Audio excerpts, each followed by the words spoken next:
Student, welcome to fortune international online classes. मैं Anita Sharma, class 8th को आज संस्कृत का चैप्टर नंबर फर्स्ट सुभाषितानी पढ़ाऊंगी।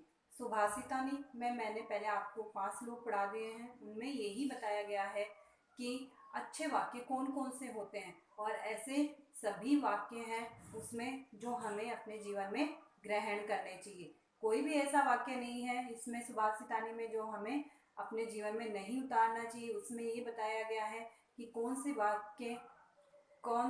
वाक्य हमें ग्रहण करना चाहिए और हमें अपने जीवन में भी उनको उतारना चाहिए। तो सुभाषितानी के आगे वाले श्लोक हम पढ़ेंगे। 6 नंबर का श्लोक है, विहाय पौरुषम यो हि देवम एव अवलंबते प्रसाद सिंहवत् तस्य मूर्धन्यः तिष्ठन्ति वायसा। विहाय यानी छोड़कर, पौरुषम यानी पुरुषार्थ या परिश्रम को, यो यानी जो, ही यानी ही, देवम एव अवलंबते, देवम यानी देव अपने भाग्य पर, अवलंबते यानी आश्रित रहता है। जो मनुष्य अपने पुरुषार्थ या परिश्रम को छोड़कर क्या होता है, अपने भाग्य पर आश्रित रहता है, उसकी कैसी दुर्गति होती है। जैसे प्रसाद सिंहवत, यानी प्रसाद का मतलब होता है महल के बाहर लगे हुए सिंहवत यानी सिंह की मूर्ति पर, तस्य उसके, मूर्धन्य है यानी सिर पर, तिष्ठन्ति यानी बैठ जाते हैं, वायसा यानी कोए। तो इसका दोबारा शब्दार्थ देखना, विहाय यानी छोड़कर, पौरुषम यानी परिश्रम को, यो यानी जो, ही यानी ही, देवम यानी देव अपने भाग्य पर, एव यानी ही, अवलंबते यानी आश्रित रहते हैं। प्रसाद सिंहवत, उस मनुष्य की वैसी ही दुर्गति होती है जैसे प्रसाद यानी महल के बाहर या महल के द्वार पर, सिंहवत सिंह की मूर्ति, जैसे महल के द्वार पर लगी हुई सिंह की मूर्ति पर, तस्य यानी उसके, मूर्धन्य है यानी सिर पर, तिष्ठन्ति यानी बैठ जाते हैं, वायसा है यानी कोवे।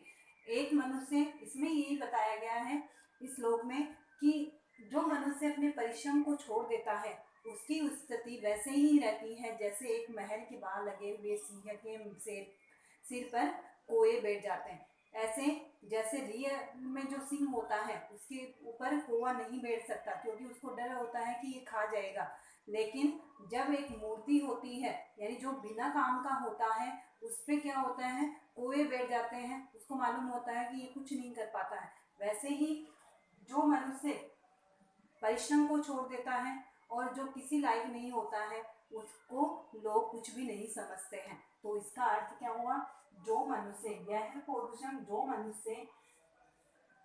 जो मनुष्य पौरुषम परिश्रम को विहाय छोड़कर देवम अवलंबते भाग्य पर आश्रित हो जाता है, उसकी स्थिति कैसी होती है। प्रसाद सिंहवत, महल के बाहर लगी हुई सिंह की मूर्ति पर जिस प्रकार कोए बैठ जाते हैं उसी प्रकार उस मनुष्य की हालत होती है।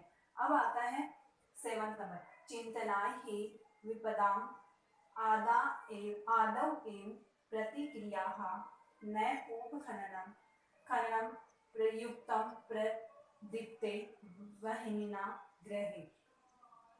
इसका अन्वय है, विपदाम आदौ ही एव ही प्रतिक्रिया चिंतनिया ग्रहे वह्निना प्रदीप्ते कूप खननम न प्रयुक्तम।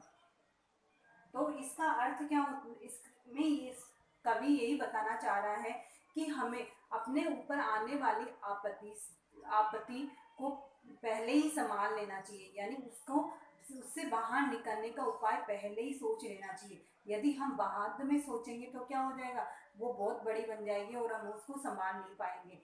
तो इस श्लोक में यही बताया गया है कि जिस प्रकार घर में आग लगने के बाद में यदि आप कुआं खोदते तो उस कुएं का कोई मतलब नहीं है, वैसे ही यदि आपदा आपके ऊपर आ जाती है उसके बाद में आप उसका हल ढूंढते हो तो वो बहुत बड़ी, तब तक बहुत बड़ी समस्या बन जाती है। तो इसमें क्या बताया गया है, विपदाम यानी आपत्ति के, आदौ यानी आ जाने पर ही, प्रति आ जाने से पहले ही प्रतिक्रिया चिंतनिया यानी उससे बचने का उपाय सोच लेना चाहिए। प्रतिक्रिया यानी बचने का उपाय, चिंतनिया यानी सोच लेना चाहिए।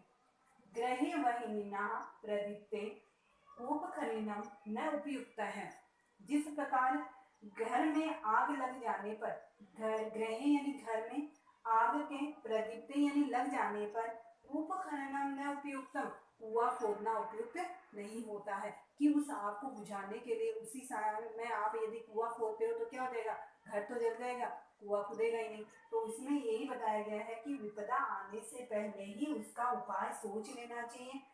जिस प्रकार घर में आग लगने के बाद यदि आप उस विपदा के आने के बाद में उसका उपाय सोचते हो तो क्या होता है, उसमें हानि होती है। जिस प्रकार घर में आग लगने के बाद में यदि आप कुआं खोदते हो तो वो उपयुक्त नहीं होता। तो इसमें हमें यही बात पता चलती है कि हमें कभी भी आपत्ति आने के बाद में यानी हमारे ऊपर आने के आपत्ति हमारे ऊपर आने के बाद में यदि उपाय सोचते हैं तो उसका कोई हल नहीं हो सकता, फिर तो वो आके ही रहेगी। धन्यवाद।